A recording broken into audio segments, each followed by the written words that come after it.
어설피 너무 꾹꾹 누르다 보면 주위 조직이 붓고 으깨져서 심하면 모공 주변에 상처가 나서 오히려 모공길이 좁아지고 모공 주변의 조직이 더 질겨져서 피지의 배출이 더 힘들어질 수 있습니다.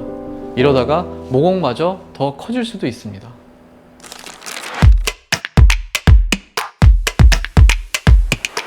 안녕하세요. 피부과 전문의 윤성환 원장입니다. 오늘은 많은 분들이 고민하시는 블랙헤드에 관해서 이야기를 나눠보도록 하겠습니다. 블랙헤드가 왜 생기는지, 홈케어의 주의사항, 그리고 추가적인 치료 방법까지 이야기해 보도록 하겠습니다.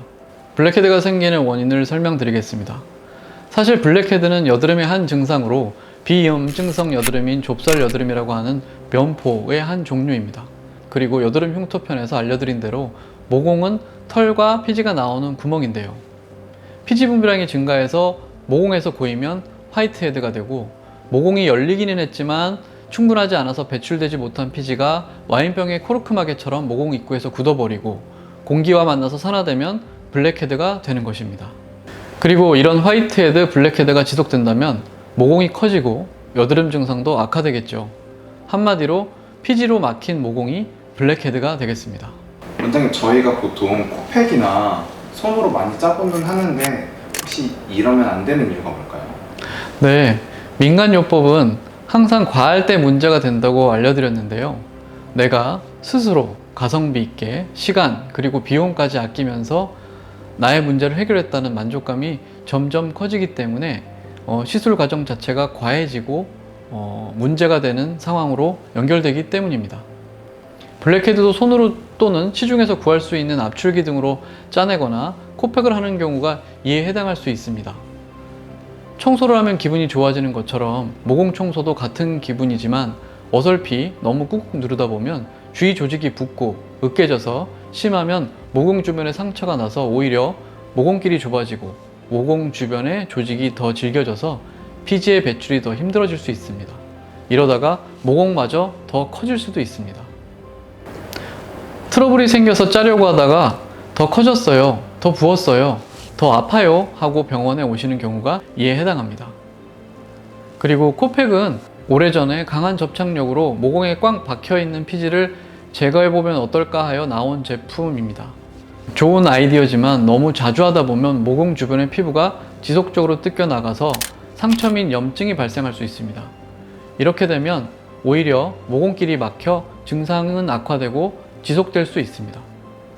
정말 중요한 일이 있어 급하게 한두 번 사용한다면 괜찮겠지만 지속적인 홈케어 방법으로는 적당하지 않겠지요.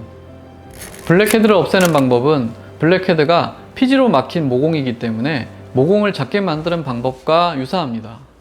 먼저 막혔으니 뚫고 과하게 나오는 피지 분비는 감소시키고 늘어진 모공 주변의 피부의 탄력을 회복시키면 모공이 개선되면서 블랙헤드도 좋아질 수 있습니다. 원장님, 그러면 홈케어 방법으로 좀 추천하시는 게 있을까요? 네, 막힌 것을 뚫기 위해서 사용하는 것이 적절한 클렌저 또는 세안 방법입니다. 온스포 등을 블랙헤드, 모공 주변에 올려놓아 피부를 이완시킵니다. 그리고 클렌징 오일을 사용하여 부드럽게 골고루 문질러 블랙헤드가 빠져나올 수 있게 합니다.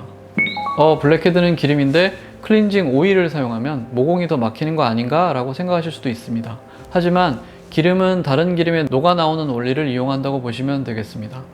바세린 팩을 이용하여 블랙헤드를 제거하는 방법도 이와 같습니다. 다만 이런 경우 꼭 마지막에 폼 클렌저로 꼼꼼하게 피부에 남은 유분기를 제거해 주어야 혹시 모를 다른 트러블을 예방할 수 있습니다. 그리고 피지를 녹이는 성분인 바아 계열의 살리실산 또는 레티노이드 성분이 함유된 세안제, 화장품을 사용하는 것도 방법입니다. 이렇게 하여도 해결이 안 된다면 병원에 내원하여 필요한 약물을 처방받아 도포하는 것도 좋겠습니다. 우선 클린다마이신 항생제 성분의 클린디오렉은 항생제 성분이 여드름균을 죽이고 같이 첨가된 에탄올이 기름을 일부 녹여내는 효과를 나타내어 블랙헤드 개선에 도움이 됩니다. 다음으로 디페린겔, 아크리프 같은 레티놀 성분의 도포제를 처방받아 적절하게 사용한다면 도움이 되겠습니다. 많이 알려진 대로 레티놀 성분은 자극감이 있기 때문에 사용법이 익숙해질 때까지 최소량을 사용하고 사용 간격은 2-3일 정도로 여유있게 시도해 보는 것이 좋겠습니다. 이렇게 열심히 지속적으로 관리하더라도 계속 재발하거나 호전 없이 악화되는 경우가 있기도 합니다. 이런 경우는 피부과에 오셔서 현재 상태와 피부 타입에 맞는 적절한 관리 또는 시술을 받아 해결하시는 것이 좋겠습니다. 원장님, 레티놀 성분들을 바르는 이유가 있나요? 네, 레티놀 성분은 피지 분비를 억제하고 각질을 제거하는 효과가 있기 때문에 블랙헤드 상태에서도 사용한다면 도움이 될 수 있습니다. 원장님, 혹시 병원에서는 어떻게 관리하고 계실까요? 네, 우선 즉각적으로 빠른 개선을 원하신다면 스킨 보톡스 시술을 권해드리고 탄산수 모공 클렌징 관리인 큐리트로 모공을 관리하고 있습니다. 필요한 곳에 의사가 직접 시술하면서 모공을 청소 및 피지 배출을 개선시키는 관리입니다. 그리고 시술에 대하여 시간적인 여유가 있고 천천히 지속적인 효과를 원하며 통증은 참을 수 있고 얼굴이 약간 붉어져도 되는 때에는 마이크로 니들링 고주파 시술을 권해드리고 있습니다. 원장님, 그러면 이미 좀 많은 자극으로 커진 모공이 있으면 이건 어떻게 해결할 수 있나요? 네, 수일 전에 블랙헤드 또는 트러블이 생겨서 짜려고 하다가 더 커졌어요, 더 부었어요, 더 아파요 하고 병원에 오시는 경우는 아직 초기라서 필요한 치료로 다른 악화 증상 없이 해결해 드릴 수 있는 반면에 수개월 또는 수년 동안 피부에, 모공에, 여드름에 그리고 블랙헤드에 뭐가 좋다고 해서 계속적으로 그리고 지속적으로 하시는 경우에 처음에는 좋았는데 점점 얼굴이 붉어지고 따가워지고 그럼에도 블랙헤드도 계속 생기고 모공도 더 커진 것 같아요 라면서 내원하는 경우도 종종 볼 수 있습니다. 이 경우는 먼저 상태를 파악하고 피부 재생 관리 및 치료를 진행하고 블랙헤드나 모공을 개선시키는 치료를 이어서 진행해야 결과가 나올 수 있습니다. 자, 지금까지 블랙헤드 전반에 대하여 알아보았습니다. 도움이 되셨다면 좋겠습니다. 다음에도 유익한 내용으로 다시 만나겠습니다. 감사합니다. 피부과 전문의 윤성환 원장이었습니다.